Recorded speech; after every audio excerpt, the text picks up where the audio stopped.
Hello, we're here with Edgar Wright, director of Shaun of the Dead, Hot Fuzz and The World's End. There's an interview with Edgar on the Time Out website at the moment, but we're here today to play Apocalypse Roulette. Edgar is going to pick some random apocalypse situations from our random apocalypse generator, and he's going to tell us what he would do given those situations. I feel like I'm in Crackerjack with Stu Francis. Oh. You should be so lucky. Oh, rowing boat on the Serpentine, something I've never done. This one open, there we go. Nuclear war. Okay. See, this makes me very vulnerable indeed. I would say I'm already dead. And then my item is a cornetto. See, I would think in this situation, rowing boat on the Serpentine, eating a cornetto, nice summer's day, nuclear war erupts, I would be the first person dead. There is no way I'm going to survive that blast. I'm probably out on a date and said, hey, have you ever been on the Serpentine rowing? It's very romantic. Let's have a cornetto. If you were on this date, would you at least protect the other person with your body and attempt to shield them from the worst of the radiation? Yeah, I mean, it probably might look like sort of a, classic attempt to kind of, get a bit handsy. Yeah. But I think I could be forgiven. So this might be our last chance. Yeah, well, yes. To get to second base. Cool. Okay, I've got the London Eye, an alien invasion, and a life-size cardboard cutout of Harry Styles. I would say the London Eye, in one of those pods, would be quite a good place to shelter from an invasion. And you would also have a nice picturesque vantage point of, like, South London going down. So you'd be able to get a good look at the London Aquarium going down. In my version of, 2012, the underbelly bursts. Okay. Which would be very traumatic for everybody involved. You don't feel like you could use the cutout of Harry Styles as some sort of distraction? Well, maybe if, in some movies where, aliens kind of get TV signals from Earth, they might have heard of One Direction. Yeah. They might have seen the series of X Factor where One Direction came third. So that's where they get... And that's why they're pissed about it. Oh, they're pissed about the fact that, who won that year? Matt Cardle. There you go. They heard Matt Cardle won.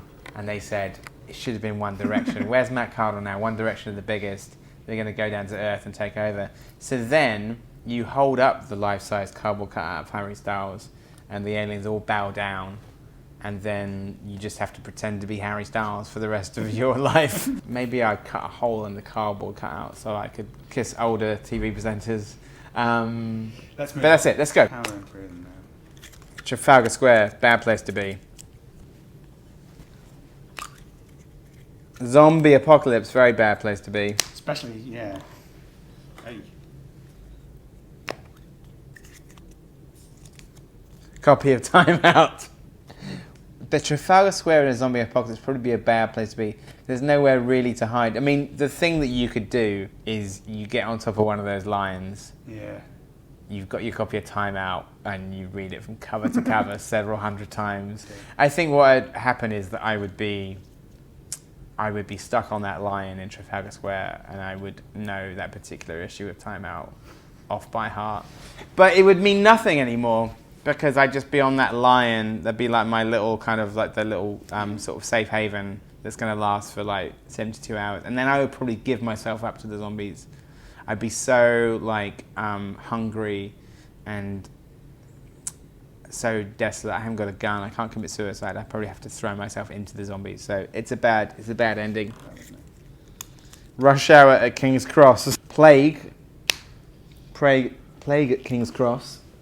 That's bad. Plague.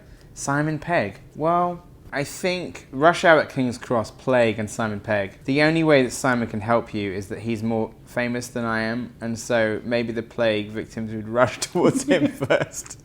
And so Simon would allow me a diversion to escape, because they'd be plague-ridden, they'd see Simon and go, Simon, help us! And so the lepers or the plague-ridden victims would all descend upon Simon and I'd have a chance to get away. So I apologise to Simon for giving him up to the lepers. I think he'll understand. Yeah. Thanks very much, Edgar, for sharing your apocalypse strategies with us. I'm sure they're going to be very, very useful for all of us in the future.